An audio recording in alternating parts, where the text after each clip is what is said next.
Thank you. My pleasure to be here today. Congratulations to you guys.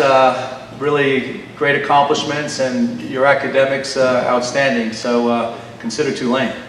I'd like to talk a little bit about our team. Going into my third year, I feel like the team we have this year is going to be our deepest team. We have 5 newcomers who play at this level for the first time, 3 freshmen, and 2 redshirt freshmen from last year. Shaquan Barrett will probably start at the point guard for us this year. He redshirted last year because of a knee injury, and we're looking forward to him having a good year, taking the place of, more than likely, Ray Lambeau. He's been out with a slight knee injury. He was just cleared yesterday to practice for the first time, so I find it hard to believe he'll be ready by Sunday, but if he is, then we'll get some playing time there. Boy Akoka is a 7-footer with a 7'7" wingspan who was a redshirt freshman last year as well. And we're looking for him to have a real nice year helping us out. Last year he ran like a 5:38 mile for us, runs the floor like a deer, plays with great exuberance on the court, gives us great effort as a shot blocker, rebounding, and offensively, really made great strides from a year ago. So again, he'll have a good opportunity to play. 3 freshmen came in. We have a 6'9" Chinese player, played for the Chinese national team, named Kevin Jiang. I played at Mount Verde last year with the national championship basketball team. Very athletic, shoots the 3. Typical freshman, bad body in terms of just skinny, but he'll put some weight on as we go. But we've been very impressed with him and how he's played. Like I said, very athletic, probably gets about that high over the top of the box. We have another small forward who is from Nevada, the Reno area. His name is Moses Wood, 6'7", small forward, shoots the 3 pretty good. His dad, David Wood, played 11 years in the NBA for San Antonio, Detroit, Golden State, as well as over in Europe. And we have a 6'5" shooting guard named Connor Crabtree. Again, good 3-point shooter from North Carolina. And all those guys I mentioned so far in our preseason exhibitions have played fairly well for us. So they're definitely going to get time. And probably the first question everybody would ask is like, what kind of year you guys going to have? And it's really going to be dependent on these young players, how quickly that they can mature, get used to the size differential that they're used to, the speed and quickness, the way holes that you see, close up on you. So again, that'll play a big part into how successful we are. The guys we have coming back, hopefully, like I said, Ray Lambeau, who's my first recruit, started first 2 years and penciled in to be a starter this year. 6'4" point guard, really good defender against size and quickness. Had a big jump last year shooting the ball. At one point, 3/4 of the way into the season, he was shooting 42 or 43% from the 3-point line, up from 22 as a freshman. And he had an injury where he wound up missing double-digit 3s in a row and ended up shooting 37, which is pretty respectable. But I expect him to shoot over 40% from the 3-point line this year for us. And he's very safe, good assist-to-turnover ratio last year. We'll start Caleb Daniels, St. Aug kid here at the 2, and I'm expecting really great things out of him. Big-time athlete, great body. As a freshman last year, thought he had a really great year. Unfortunately, the day before the season last year, he had an ankle injury, got him a little bit behind. But he averaged close to 10 points a game in conference play last year. Shot 85-6 from the free throw line and 39 from the 3. Really respectable numbers there. And at some point in time, during his career for me, he's a guy that could average 20 points a game. Small forward would be Jordan Cornish, Brother Martin player here in town again. Jordan is a senior, so we'll be looking from a standpoint of his overall game and knowledge of the game, IQ, ability to handle the ball, shoot the ball. Jordan, senior, started out at UNLV and transferred here.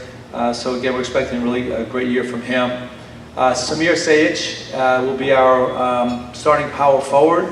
6'9". He had a big offseason in terms of body development. He wanted to be that stretch four for us, that Cam Reynolds take Cam's place, and he went from probably 252 down into the 230s. He gave him some more mobility, and again, we're looking forward to him having a great year. A couple of exhibition games, he's played pretty well for us. And then starting at the center will be Blake Paul, senior as well. So again, we've got some experience on the front line, and again, we're going to need it Sunday.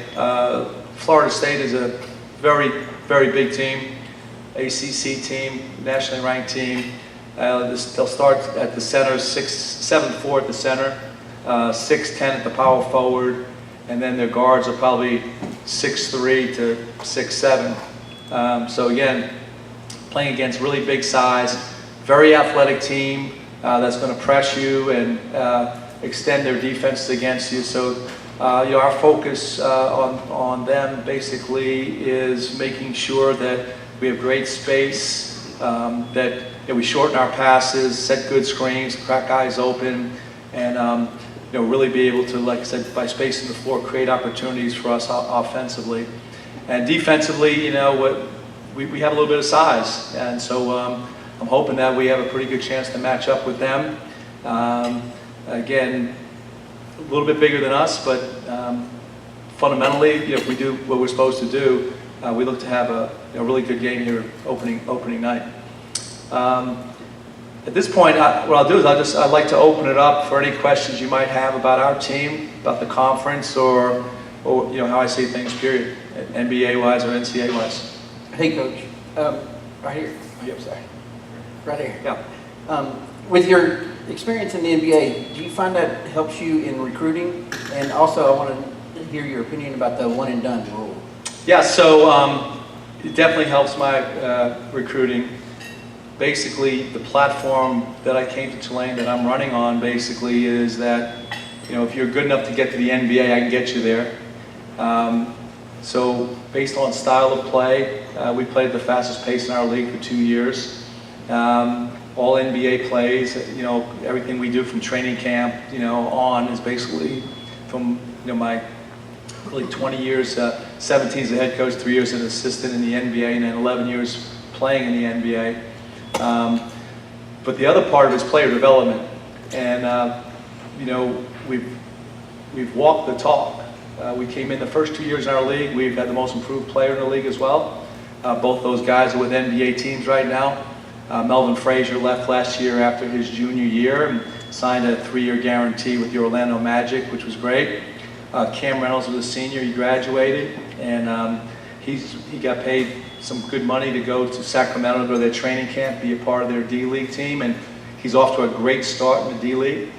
So feel really good about both those guys. I mean, I came in and Cam was averaging 6 points a game, and we got him to 17 his first year when he won the award, and Mel had a big jump as well between his freshman year and his junior year. And if you look at Mel's numbers, he was a guy in terms of, you saw him play as a freshman. When I first came here, actually people said he was a bust. And I was like, whoa, not so fast. He had great athletic ability, he had great instincts, he was a great defender. And we had to work on his offensive game. Basically, I used to give him a hard time about going out for the movie The Fugitive, because I said, you don't have a left arm, so you might get the part.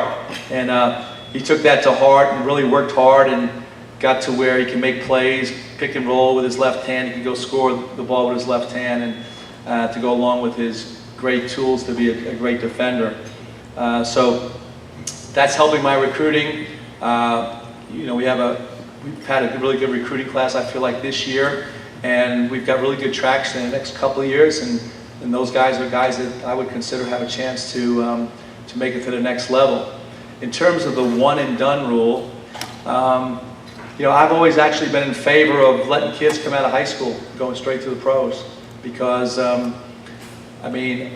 who has the right to stop anybody from earning that kind of a paycheck potentially? If you're good enough, the Kobe Bryants, the Kevin Garnett's, the LeBron Jameses of the world, if you get injured, I mean, think about the amount of money that they've lost. If I was king for a day, the rule I would have made was, hey, coming out of high school, if you get drafted by the NBA coming out of high school, go for it.